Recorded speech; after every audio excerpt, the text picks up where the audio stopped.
Sound testing. Okay, jadi dah lama saya tak buat video. Selamat datang ke channel Mobile Guru YouTube. Okay, ini adalah short review probe multimeter terbaik yang korang boleh beli dekat pasaran. Okay, jadi ini adalah best BST 050JP. Okay, jadi dekat sini, saya tunjuk dekat sini. Ini dia. Okay, jadi probe ni sebenarnya dia sangat bagus kerana dia punya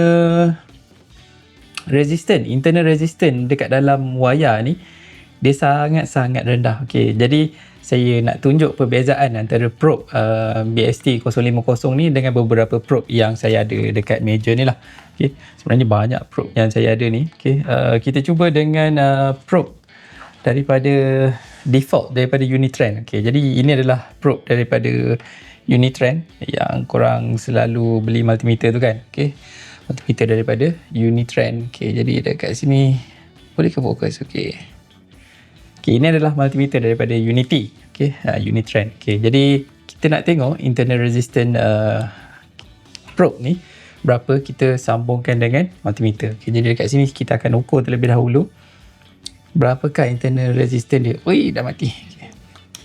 Okay, on semula. Okay.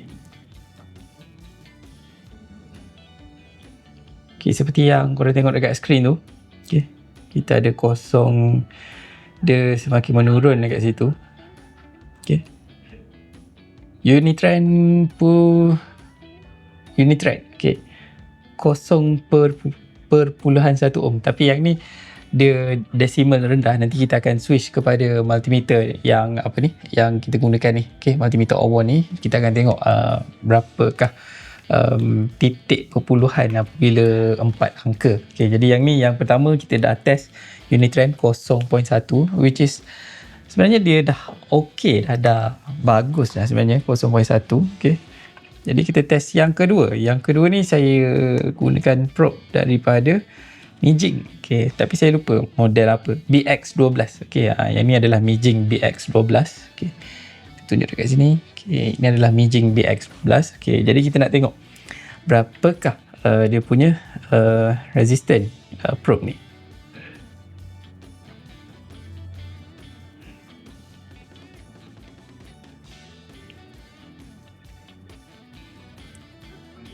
Kosong 0.3. Okay, jadi yang ni kalau kita gesek-gesek macam ni kan, dia berubah reading dia. Okay. Saya lupa nak buat test gesek tadi.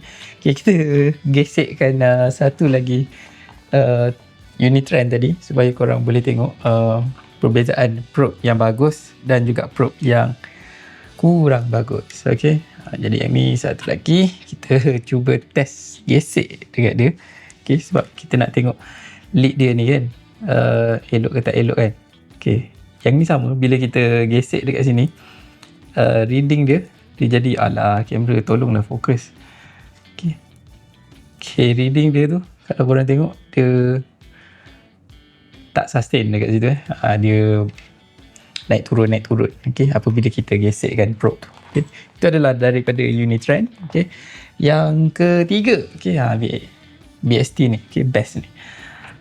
Build quality dia, yang ni saya tak berapa nak suka sebab dia memang kalau kita tengok ni sangat-sangat plastik lah. Okay, jadi kalau korang tengok dekat sini kan, dia sangat-sangat plastik, nampak macam murah. Okay, itu. Lagi satu, ini adalah dia punya penutup. Okay, kita buka dahulu dia punya penutup ni. Okay, kemudian kita akan sambungkan dengan multimeter. Okay, multimeter yang korang tengok sekarang ni adalah Fluke 17B+. Okay, jadi yang ni kita akan test dahulu berapakah resistance wayar ni, okay, probe ni. Kalau korang tengok dekat situ 0.0, okay, paling rendah dekat sini. Okay, kita cuba gesek. Okay, nampak tak bila saya gesek dekat sini dia tak sama macam probe tadi.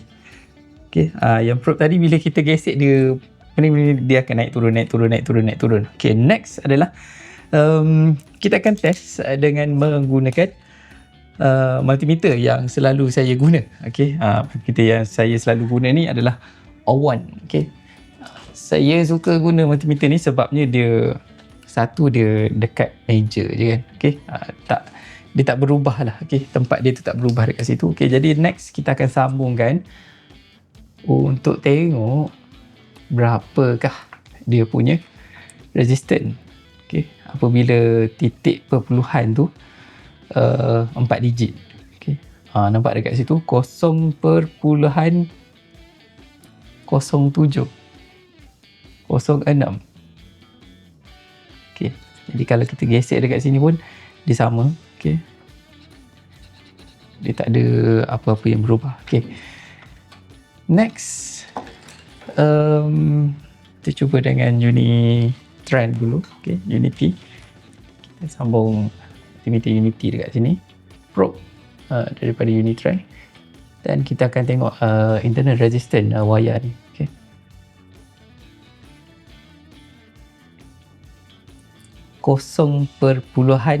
berapa tu? 4, 0.3. Kalau kita tengok yang best tadi tu kan, yang tu 0.0.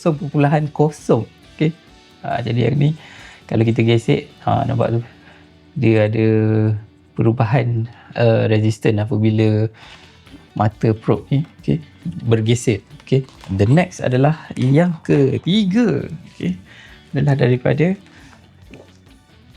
Mijing BX12. Okay, Mijing BX12 ni kenapa saya beli dulu? Sebab saya nakkan mata yang tajam. Okay, tapi hakikatnya antara ketiga-tiga probe yang kita sedang view sekarang ni, Mijing ni yang paling tak ni lah. Okay, paling teruk lah performance dia. Okay, jadi kita tengok dulu internal resistance dia berapa. Okay, sebab saya selalu menggunakan mode ohm bila kita buat pengukuran ni. Okay, kalau kita tengok dekat situ 1.7 ohm. Okay, kita cuba gesek. Okay, dia turun sampai 0.9 dekat situ. Okay, dia jadi 15 ohm bila kita bergeser. Okay, jadi dah terang-terang dah dekat sini. Okay, korang dah tahu dah multimeter, probe multimeter apa yang korang perlu beli. Okay, lagi satu kelebihan dia, sebenarnya dia macam boleh tukar dia punya lid mata ni kan. Okay, cumanya saya tak pastilah. Okay, mata dia ni boleh cabut ke tak, sebab kalau tengok daripada plastik ni dia memang tak boleh cabut. Dan yang ni saya letakkan span daripada, saya lupa multimeter apa, probe multimeter apa yang saya beli dekat ni untuk sebagai apa ni, handle lah. Sebab dia plastik dia ni, contoh kalau tangan cepat berpeluh kan, dia memang kita akan rasa lah benda tu, dia akan licin benda ni. Jadi yang ni sebenarnya probe ni dia boleh buka dia punya lid dekat bawah ni. Okay, ni. Okay, nampak ni. Okay, dia boleh buka. Okay, jadi bila kita buka, ini adalah bentuk lid yang ada dekat dalam. Okay, jadi kita pasang semula. Okay, dah pasang semula lid dia. Okay, cuma lid ni dia macam kena pusing dulu baru kita boleh tanggalkan dia. Okay, jadi overall lah. Okay, overall apa yang saya boleh kata adalah ini adalah multimeter probe yang terbaik. Dan kalau korang nak dapatkan multimeter ni, korang just boleh tengok saja dekat description, link saya ada sediakan. Okay, ataupun korang boleh roger terus CMA Distribution. Okay, jadi sekian saja video untuk kali ni, sehingga kita berjumpa lagi di video yang seterusnya. Komen di bawah guys, next review barang repair apa yang korang nak saya review. Okay, jadi terima kasih guys.